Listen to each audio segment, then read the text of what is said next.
In today's video, I'm going to share one of the most overlooked parts of vocal production that can destroy the perceived quality of your music. Now, it's not glamorous, but vocal editing is the secret sauce for creating competitive, radio-ready vocals. I'm going to walk you through a step-by-step system that you can follow along with, regardless of the genre that you are in, to get tight, clean and professional vocals every single time. So without further ado, let's jump in.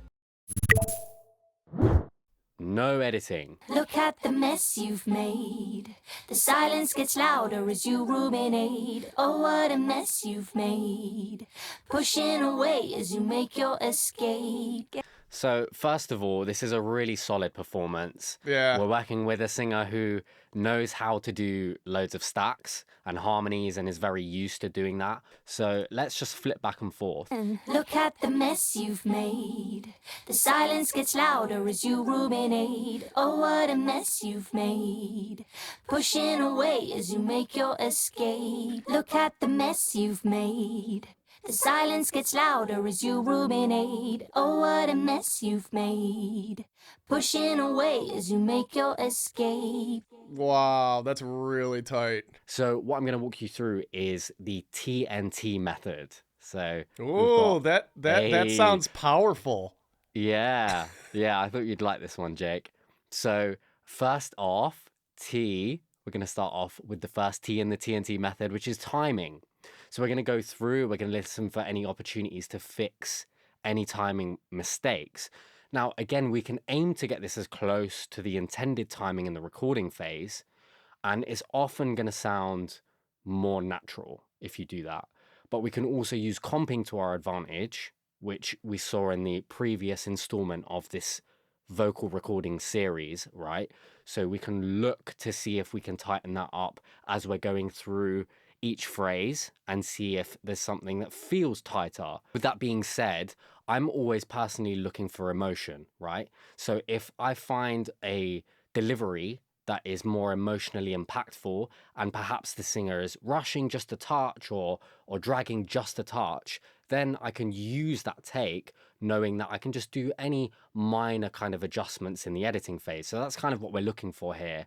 More often than not, we want to kind of get this as close to where we want it to be from a timing perspective. Yeah, totally. I mean, everything you're saying is bang on, right? If I'm recording a vocalist, it's like do the takes over and over and over again until they're as tight timing wise, they're as tight pitch wise as possible first, right? Starts there. Totally. So 100%. So again, it's just that we're just thinking with the end in mind. We're going, okay, we know that we want this to sound as tight as possible. So let's try and get that as close to the intended kind of performance as possible, knowing that we may have to do some editing later on. So when I think about timing, there's two kind of facets to it. There's pocketing, focusing on the lead vocal, and then making sure that the groove of that vocal is aligned with the BPM and aligned with the instrumentation. So that's the first part of it. And then the second part of it is time aligning. So we're thinking about doubles. If we've recorded them, we're thinking about harmonies. So the first thing that we want to do is actually pocket the vocals. We want to make sure that there aren't any major timing discrepancies and that everything feels aligned in the context of the music. We'll do that first. Then we're going to start to align all of our doubles and harmonies to that pocketed vocal. So I'm just going to pocket this verse section to give you a sense for kind of how this would look. First off, we just want to listen. We want to see where we're at. Ghosts of the bones pile up so you can't get closure. Haunting your mind, they're behind every waking moment. So this is a great example of this, right? So I'm not necessarily thinking about the click. I'm just thinking about the groove of the music, right? And I want this to feel like it's in the pocket with that. So we've got some little moments where things are rushing just a touch, things are dragging a little bit. So we can go in here and just very gently nudge things around. Ghosts of the bones pile up so you can't get closure. So you can't get... So get is feeling a little rushed. So you can't get closure. So you Ghosts of the bones pile up so you can't get closure. Could maybe bring...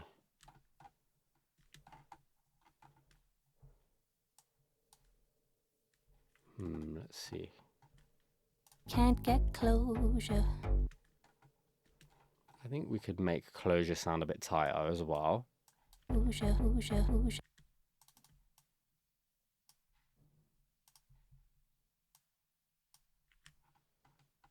And we don't want this to feel super edited. We want it to feel like the singer's just sung it like perfect groove, right? Ghosts of the bones pile up so you can't get closure. Haunting your mind, they're behind every waking moment. Okay, haunting we can work Haunting on. your mind, they're behind every waking. Haunting your mind. Haunting your mind, they're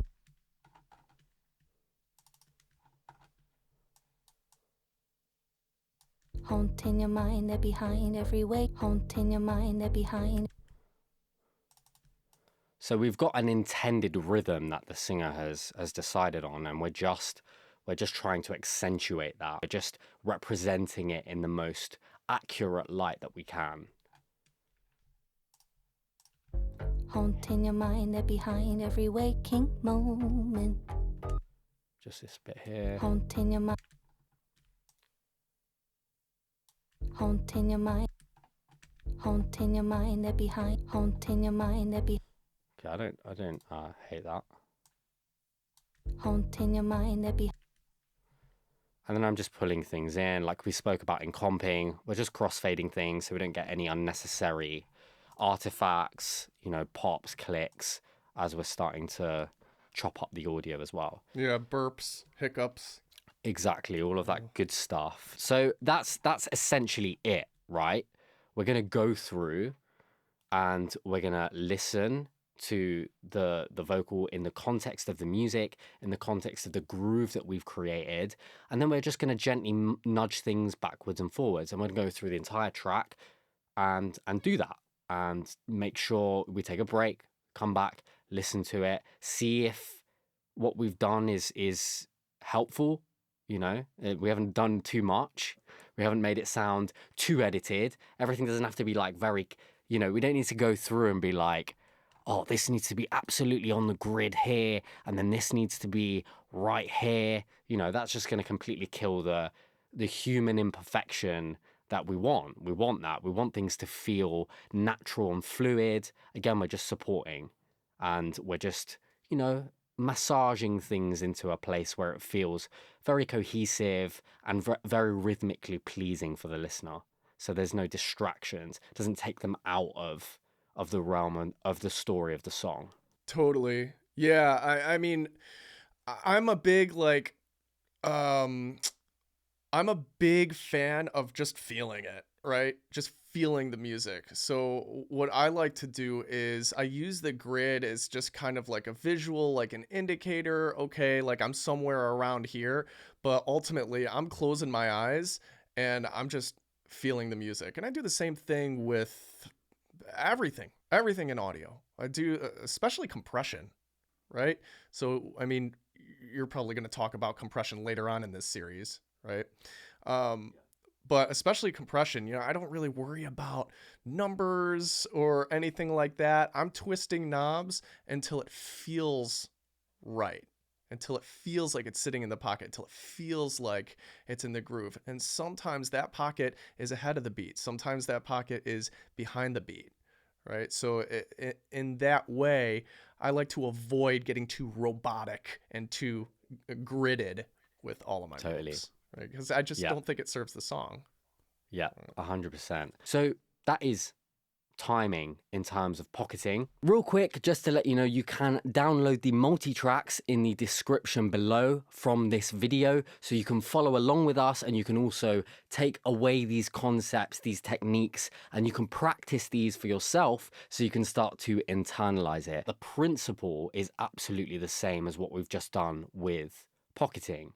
We're going in, we're making minor adjustments, and we're trying to align it to a guide, the guide being our lead vocal. So for instance, we can just look at our chorus. We can actually visually look at the waveform, But more importantly, you want to use your ears as well and feel it out, like Jake's saying. We kind of want to get a sense for how things are working with each other. So if we just solo our double, Look at the mess you've made.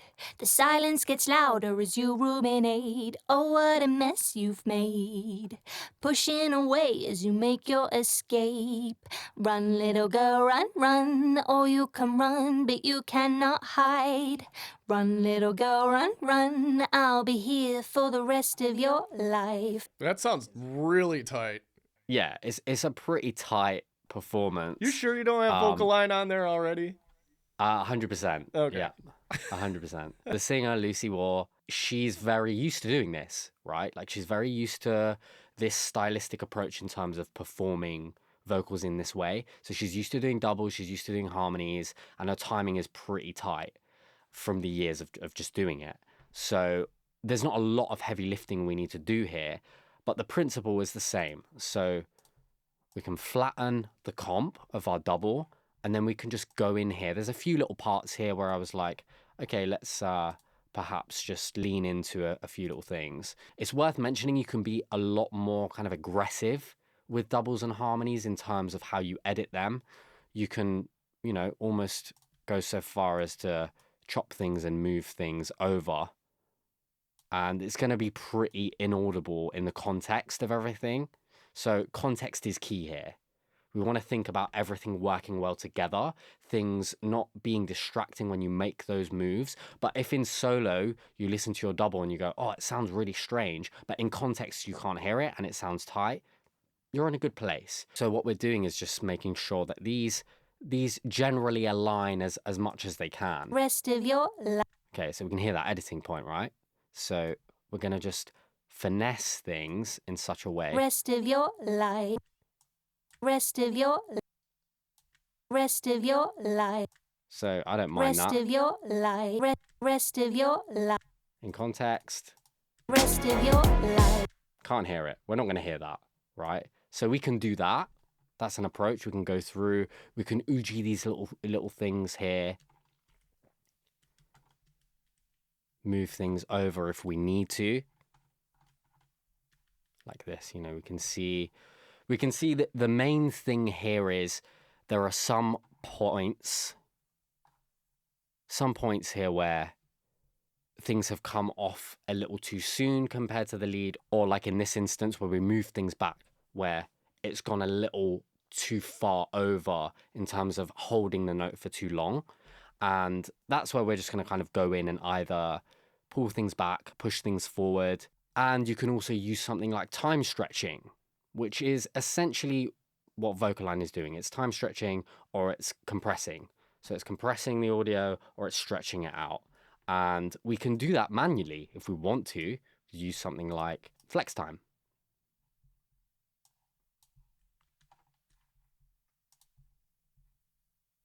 And then we can just move these over, right? So I'm just moving these around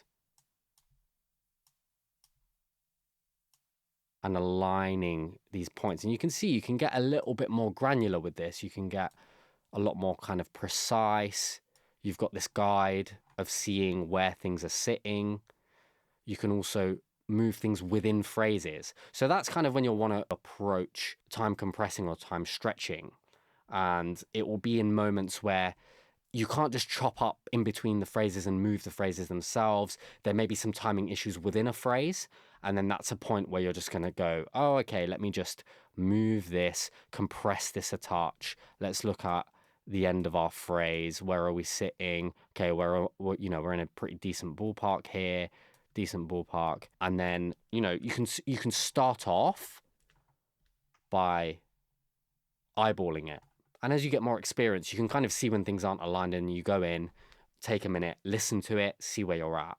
And that is kind of the way I like to do it. Just from my years of editing vocals, I go, okay, that looks like that's not going to be aligned. Let me go in here and move that around. So we can hear kind of how this sounds. Run, little girl, run, run. I'll be here for the rest of your life. So we're listening to the left side, just so we've got the separation between the chorus and the double. hide. Run, little girl, run, run. I'll be here for the rest of your life. And little moments like this, we've got quite punchy parts, right? So we just want all of those to feel very tight, very aligned. And this is essentially what a tool like Vocaline does for you. It's just stretching and compressing based on our guide. The way that we're doing this is we're actually just looking at our guide. We're eyeballing where all of these different phrases are coming in, and then we're just aligning them. And Vocaline just does that for you automatically. So it's the same thing here. This is Vocaline. I love Vocaline. I love it too. I love Vocaline. It's a great time saver, and particularly, if you're editing vocals a lot and you're editing very heavy vocal stuff like this, where you've got a lot of vocals, a lot of supportive elements, a lot of stacks, this is going to be your best friend. So all we're doing here is the same thing, but we're just telling Vocaline what our guide is. So it's our lead vox chorus. I'm going to put a exclamation mark because we may have something else called lead vox chorus. We've got our guide. Now all we need to do is capture the guide, and then it's going to listen to the guide and the dub, and it's going to align them together. So we just have to play through and then let it listen, analyze it, and then move everything around. Look at the mess you've made. The silence gets louder as you ruminate. Oh, what a mess you've made. Pushing away as you make your escape. Run, little girl, run, run. Oh, you can run, but you cannot hide. Run, little girl, run, run. I'll be here for the rest of your life. Give it a moment, and now you can see our dub, you can see our guide, and then you can see what is the result of Vocaline doing its aligning magic, and then we can listen through it. Look at the mess you've made. The silence gets louder as you ruminate. Oh, what a mess you've made. Pushing away as you make your escape. Run, little girl, run, run. Oh, you can run, but you cannot hide. Run, little girl, run, run. I'll be here for the rest of your life. Oh. Super tight. And then we can play around with how tight we want that to be here. And then we can also match the pitch if you have Vocaline Ultra, which is really helpful as well when you've tuned your vocal and then you want everything else to be in a similar kind of realm of pitch to your lead vocal. And you can absolutely do that. You can choose to not do that depending on how much of a kind of choral feel you want in terms of your stacks. So it's totally up to your discretion as to how far you want to push that with matching the pitch as well. So that in a nutshell is timing. We pocket our vocals and then we time align, and you can either do that manually or you can do that with a tool like Vocaline. Totally. Yeah, and I'm brutal with my editing. I am totally brutal with my editing specifically on backing vocals. So double, any kind of stacks, doubles, harmonies, whatever. All kinds of vocal layers. I will chop things up like crazy. And I will do some things that would probably give you nightmares, right? You'd be like chopping out the middle of a word or the middle of a phrase or something like that and just scooching it over and crossfading it. It's like, oh my God, what's going on? And it won't sound good in solo. I'll chop out the ends of words like S's or T's or like consonants and things like that completely. Just so that the lead vocal can carry that consonant and I don't get that stuttering going on, or I don't get that buildup of S's or T's and creating that sibilance with the stacks, right? I'll just chop them right out if they're at ends of words or even in the middle of words.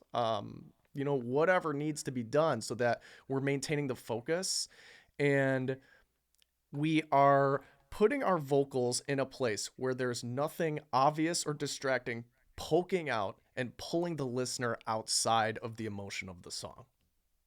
That's the mindset. I think that's a really healthy mindset to have is, hey, is this pulling me out of the song?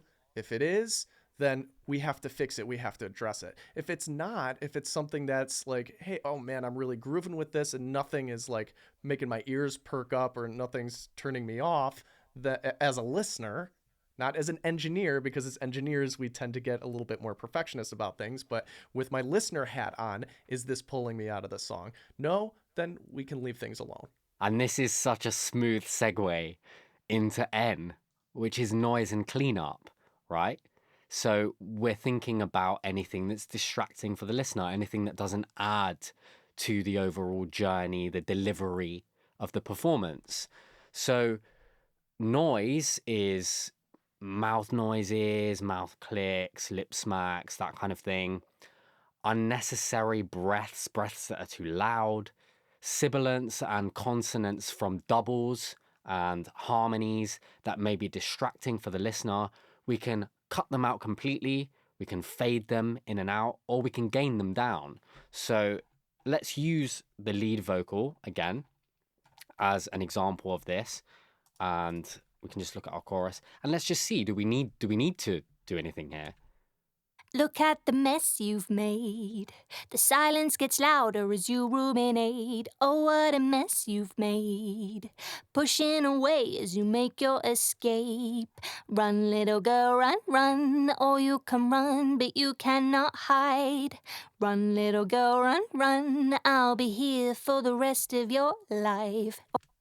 Okay, so I'm just moving things over as well, and that's part of the cleanup process. So you can do this sometimes while you're in the timing phase because you're moving things around, you're crossfading things. You can also go through and see, oh, there's an F where it's kind of a weird crossfade here. Let me just move that over while I'm going through that process. I also think there's some beauty in simplicity, right? Totally. And being able to break up these things, especially if you're earlier on in the learning curve. Guys like you and I who've been doing this for years are taking all of these things into account all at the same time because Totally. we've been doing it for years. We put in the, however 10,000, 20,000, 30,000 hours to be able to think about all this stuff at once without getting overwhelmed. But for people who are earlier on in the learning curve, it helps to break these things out and say, okay, I'm going to take a pass at this vocal and all I'm going to do is think about the timing. Great. That's the one thing I'm going to focus on. Now I'm going to take another pass at this vocal and I've crossed that off the list. I can move on to the next thing, which is the noise in the cleanup, right? Totally. I can just kind of compartmentalize these different parts of the vocal and these different parts of the process to make things easier for myself and to make the whole process just smoother. Yeah, so well said, man. So we're just listening through and we're going, is there anything distracting? For me personally, the biggest thing, and this is more of a stylistic and taste thing, I cannot bear mouth noises. I can't stand them. Like, I'm one of those dudes that's like, don't give me ASMR. I'm not interested. It annoys me. It irritates me. It irks me. So I like to just get rid of those as much as I can. So for that, I just use a specific tool. I use RX Mouth Declick by iZotope. And I just use the sensitivity slider. And if I put the output clicks only, you're going to hear what this is kind of removing.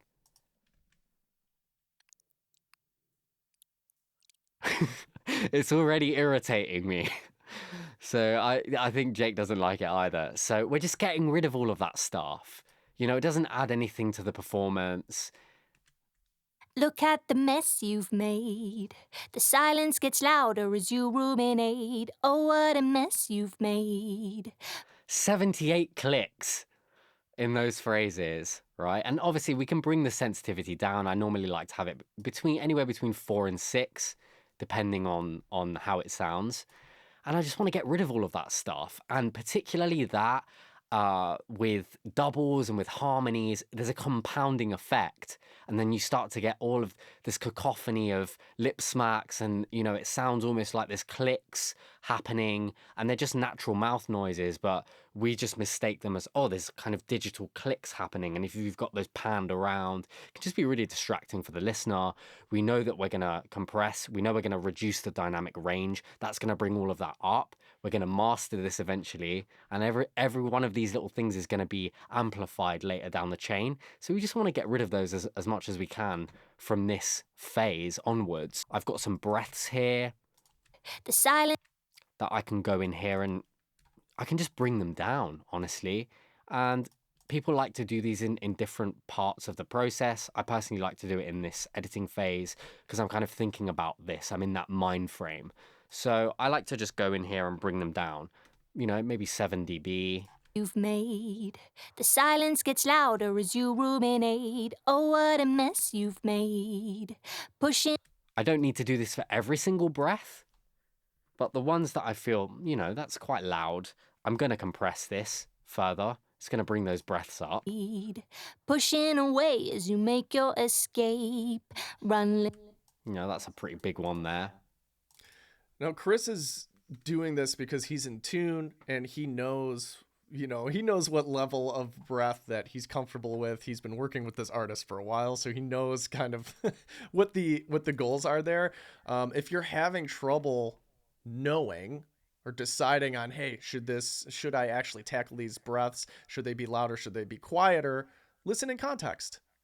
Are they distracting you?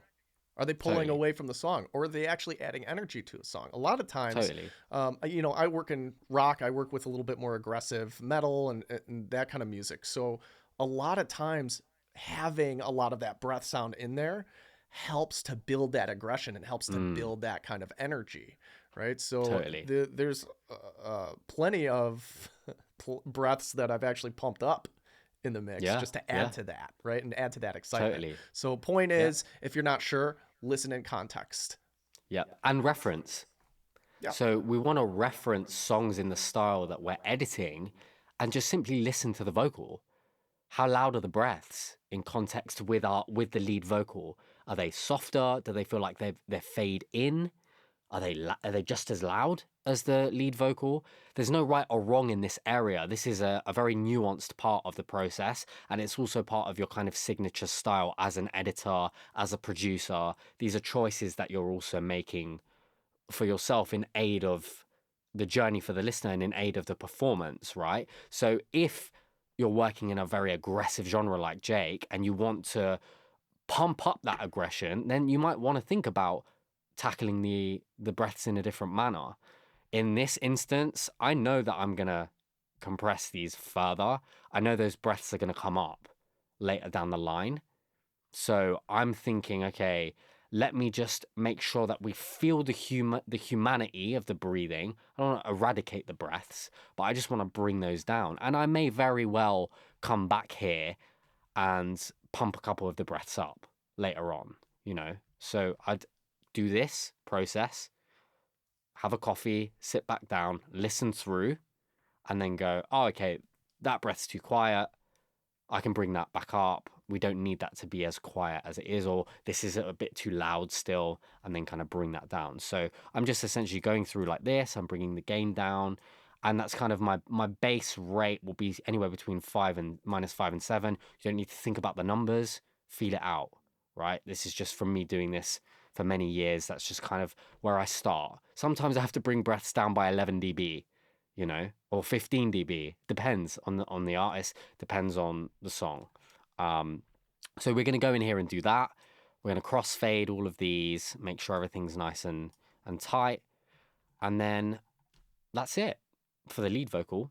We're just thinking about anything distracting, mouth noises, distracting breaths. Simple as that. So we've gone in, we've tackled that for this little phrase here.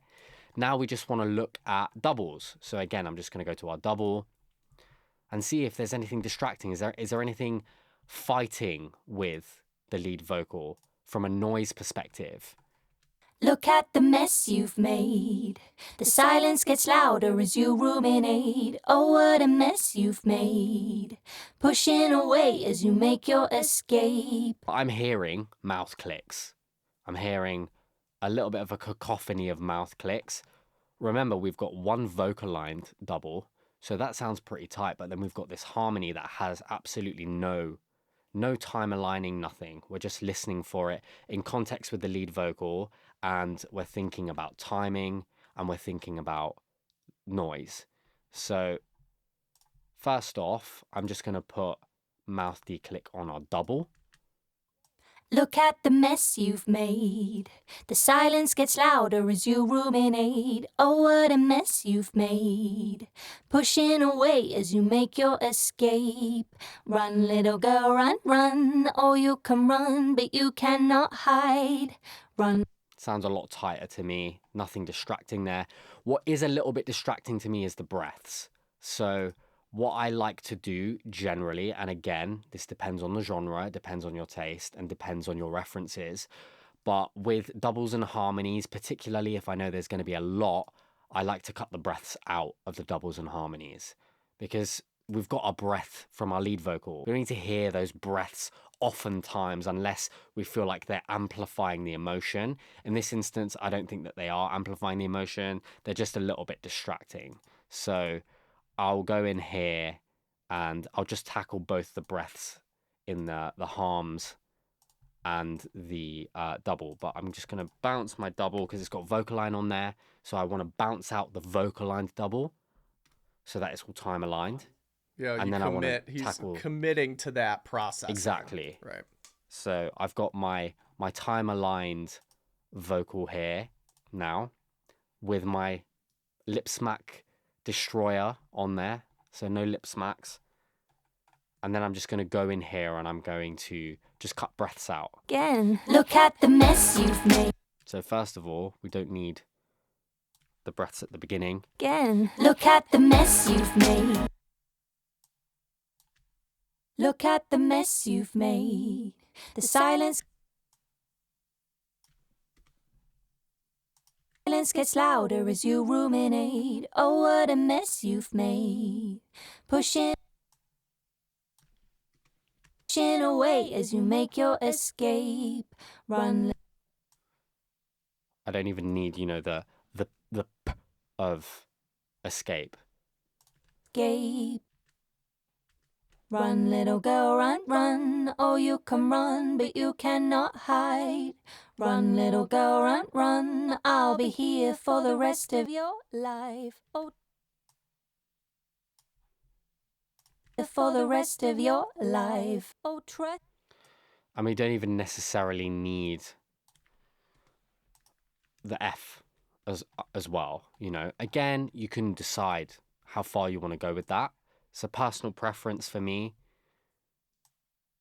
You ever use any automated tools to get that job done? Oftentimes, no. I can find it depending on, the range of breaths. Sometimes, you've just got breaths that are at such a ranging level that it's kind of hard to dial that in. And then it starts to get words in if you bring the threshold down too much. Personally, I just see I can bring the waveform up here, my waveform view, and then kind of see the breaths. And then I can sort of just chop them out. And oftentimes I'll go through here and kind of just tackle it all in one go. The silence. I can see all of these breaths, right? And I can just chop them out. And I just go through the whole, as a starting point, just go bye-bye. And then, there's going to be little points here where I drag the ends of words out if I've chopped them out a little too aggressively, and that's like my starting point, and then I can start to finesse and go from there. Another part of this is, perhaps between phrases, depending on your recording environment, you may have a little bit of bleed. You might want to get rid of that if it's distracting in context. If it's not, feel free to leave it in. In this context, we don't, this instance, we don't have that. So we're pretty good. So we can just move on. I just kind of want to piggyback on what you said. And the reason why I use the method of just kind of staying away, cutting out breaths. This is what I'm talking about. Cutting out the breaths, right? Not using a gate or some kind of deep breath or some kind of automated tool, because I find that I just have difficulty dialing them in to get kind of a natural sound. And there's more flexibility there, and I have more control when I'm able to just zoom in, look at the waveforms, listen, and then edit everything together as a group, as if I were editing a drum kit, just kind of connecting everything and always editing everything together. right? And Totally. just more natural results for me. Let's move on to the T, the final T of the TNT method, which is tuning. So this often can get bad press. It's just worth mentioning that this isn't a cop-out. It's not a way of just trying to fix a bad performance. We can't do that. We need to get a great performance from the get-go. We need to have very focused, intentional delivery in terms of the pitch. And we just use tuning as a way, again, to oogie things up and down, to present the performance in the best possible light here. And that's simply what we're doing. So with that being said, let's talk about pitch correction at a higher level. We've got two types of pitch correction. We've got manual pitch correction, and then we've got auto pitch correction. So manual pitch correction is going to allow you to finesse the fine details of pitch centers, drift, vibrato, and formant for each individual note. So you can go in and you can get really granular with the delivery of each and every individual note within the phrase itself. Whereas auto-tune is just going to correct the pitch based on your parameters on a global level. So it's going to listen to the entire vocal performance. You're going to tell it the key that you're working in, and it's going to go, okay, I'm moving things based on the parameters that you've told me to get things as close to where you want them to be. Neither one's right or wrong. In my experience, I like to play around with a combination of both. So I'll do a little bit of manual pitch correction if needed, and then I'll use some auto pitch correction to kind of tighten things up so that we have both bases covered. So we're gonna jump back into our lead vocal here. I'm gonna use Melodyne. Don't get hung up on the tool. The concepts are exactly the same. I'm gonna talk about them in Melodyne, but we have these available in any other manual pitch correction software. So again, similar thing to Vocaline, I'm just gonna transfer the vocal into Melodyne, and then I'm gonna start to move things around. Look at the mess you've made. The silence gets louder as you ruminate. Oh, what a mess you've made. Pushing away as you make your escape. Look at the mess you've made. The silence gets louder as you ruminate. Oh, what a mess you've made. Pushing away as you make your escape. So this isn't a bad performance in terms of pitch by any means. We can see that things are sometimes a little flat of the note. There are some moments where we're bang on. I'm looking at that and then I'm listening. So I'm not going to start editing with my eyes. I'm going to listen to it first, and things sound pretty good, but I want to bring it back into the realms of context. So I'm not going to just tune this, on its own. I'm going to tune it to the track. So let's listen. Look at the mess you've made. The silence gets louder as you ruminate. Oh, what a mess you've made. Pushing away as you make your escape. Run, little girl, run. Look at the mess. Look at the mess. Look at the mess you. Look at the mess you've made. Okay, so these are a little sharp here. So I'm just going to bring these down. Look at the mess you've made. The silence gets louder as you ruminate. Oh, what a mess you've made. Pushing away as you make your escape. Look at the mess you've made. The silence gets louder as you ruminate. Oh, what a mess you've made. Pushing away as you make your escape. Run, little girl. Look at the mess you've made. Look at the mess you've made. Sounds pretty good to me. That's it. I'm done. A few little notes. I've just oogied things up and down in context, and that's it. I don't need to obsess. Yeah, I would have done that same. I would have made a lot of those same moves. Personally, the quick bumps up in pitch, right? Mhm. It's hard to do that vocally and just Totally. like nail it and get it really, really clean in the way that this style is meant to be really, really clean. Yeah, Right. totally. So those are the only kind of two things I was hearing in the middle of the phrase, and same exact thing. I would have paid a lot of attention to those first few notes that are really exposed, right? Mhm. It's a dropout of instrumentation. You've got the beginning of the chorus happening here. So it's important that that is tight and that makes a really good impact. And, you've drawn those notes into place so that that happens. At this point is where we can start to move into some form of auto pitch correction if we want to. And I personally like to add this after. Let's talk about a couple of these parameters here. The main things that you kind of want to pay attention to is our retune speed. So this is the speed at which your auto pitch starts to clamp down and move things around. Fast retune speed, the fastest, you get this. Look at the mess you've made. The silence gets louder as you ruminate. Oh, what a mess you've made. You got T-Pain. T-Pain, yeah. If you want to go for that vibe, great. You've got it right there. You've even got classic mode, which is the classic auto tune. Look at the mess you've made. The silence gets louder as you ruminate. Unless we're going for a stylistic choice there, more often than not, you're not going to want to go for that sound. So what we want to do is we want to dial in the retune speed so that we're in a place where things sound tight, but not overly tuned. And there's a couple other parameters here that we can dial in as well to help us in that journey. But first off, just start off with retune speed. Look at the mess you've made. The silence gets louder as you ruminate. Oh, what a mess you've made. Pushing away as you make your escape. Run, little girl, run, run. So I'm dialing in humanize, and this is to do with the tuning on held notes. So the more you play around with this, the more you're saying, okay, I want you to back off on clamping so hard on the held notes, on sustained notes, so that things don't sound like they're being pressed down too much, which is oftentimes the telltale of audible pitch correction.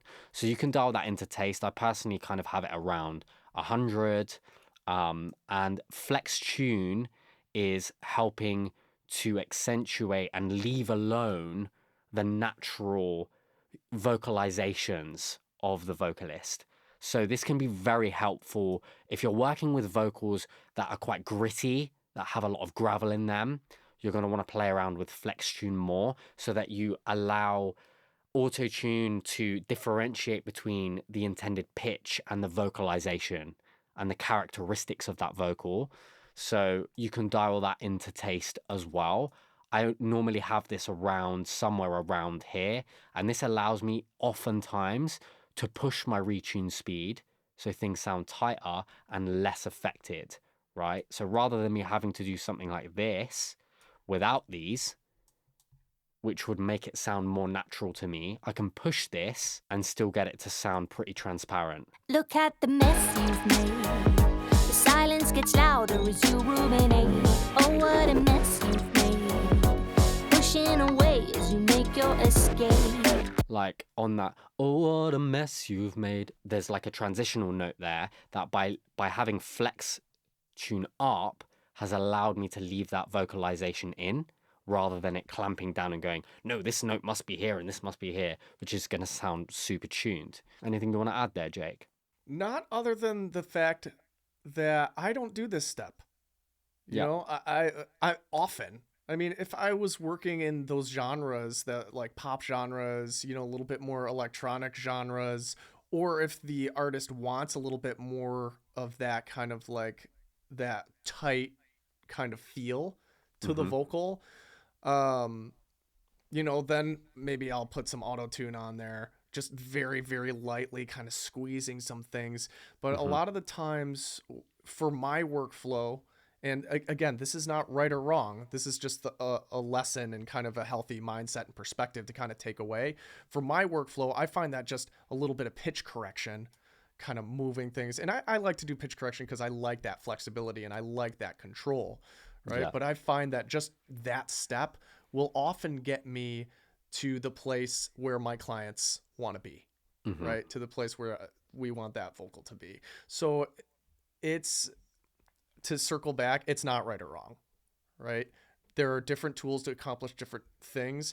If one layer of manual pitch correction gets the job done, then it gets the job done.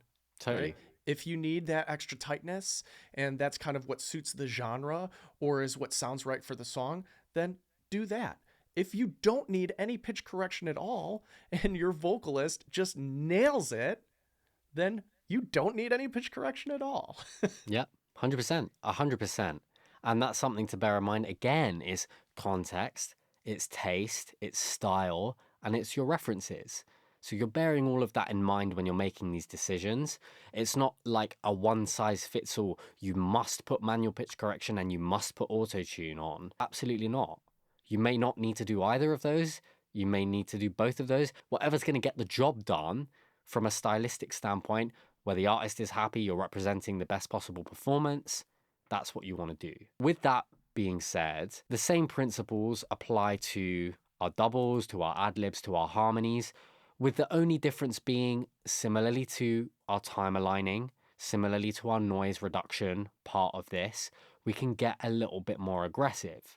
So we don't need to worry as much about things sounding super tuned. An example would be, let's just do this little section of our harmony.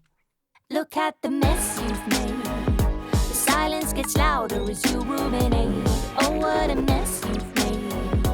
Pushing away as you make your escape. So first of all, I'm just going to snap everything to the grid.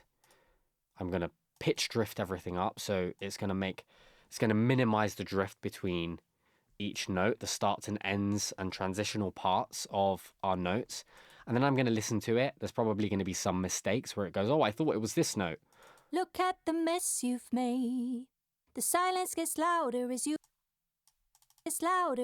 ruminate. Oh, ruminate. Just separating these notes. You ruminate. Oh, what a mess you've made. Pushing away as you make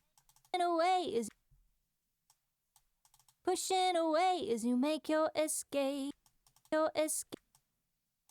Make your escape. And then I'm just doing this to blend the transitional notes in so it sounds a little more transparent, just a little tighter. Look at the mess you've made. The silence gets louder as you ruminate. Oh, what a mess you've made. Pushing away as you make your escape. You know, there's one point here where we've got a bit of drift here. You've made. What a mess you've made.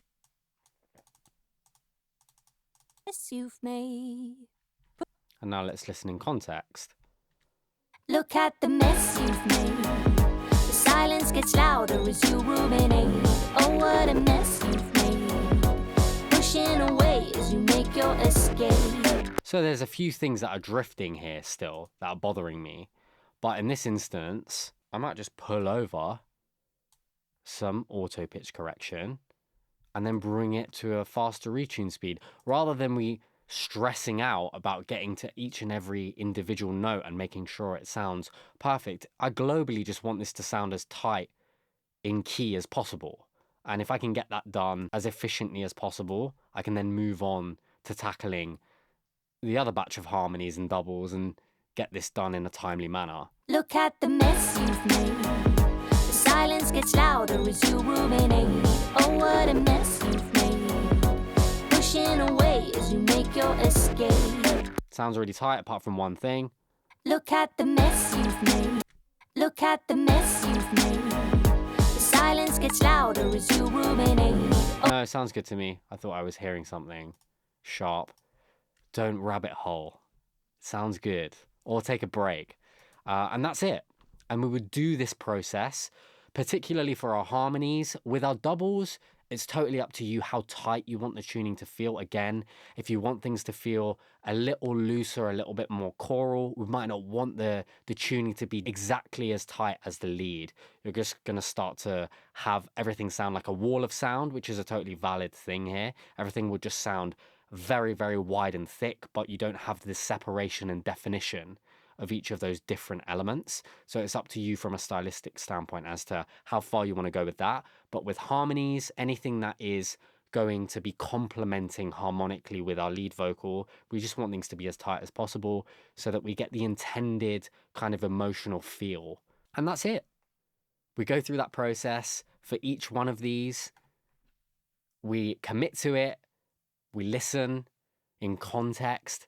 If we're not sure, we go to our references, and then we can move on. We move to the next phase. We commit, and then we move on to processing our vocals. I would add, I think it's okay to practice this method in terms of lead vocal versus backing vocal as well, if you want to break that up and compartmentalize and simplify things even more, right? So maybe you're just using TNT on the lead vocal, you're getting it right, and then you use TNT on everything else, all the backing vocals and things like that, because now you have your guide. You have it all pocketed. It's all cleaned up in terms of breaths and mouth clicks and noises. It's all tuned and it's tight. It's the way you want it. Now you've got that solid foundation to build all of your backing vocals upon. Totally. Right? Totally. So I think it's, and this is the way that I do it in my process, and I find it really, really helpful and efficient, and it just kind of keeps things from getting too messy for me. Again, I'm about simplicity and trying to just focus on the one thing at a time. It makes it a little bit cleaner inside of my brain so it doesn't just turn into scrambled eggs. So worth a shot. No, absolutely. And it's worth mentioning I do the exact same thing. So I do my lead. I work on my lead vocal. I make sure that it's pocketed. I've reduced any noise, and then I've tuned it, and then I move on to my dubs and hums. And oftentimes that would be the point once I've done the lead where I will get the okay from the artist. Are you happy with the tuning? Is there anything you want to change here? And then I move on to aligning everything. Because what you don't want is to, if you're working with artists, you're working with clients, you don't want to do the whole process and then they say, oh, I feel like this phrase is tuned a little too much, or I'd like it tuned tighter. And then you've aligned everything, and then you're like, oh no, I need to go back and do. So it's always good to give the most attention to the lead vocal first, take a break, listen to it on fresh ears, maybe take a walk, come back, and then you can attack the doubles and harmonies and backing vocals later on. So that's it for this video. Leave a comment below. Let us know what your key takeaways were from this video. And remember to download the resources so you can actually put these concepts into practice and start to internalize this process. So until next time, happy producing.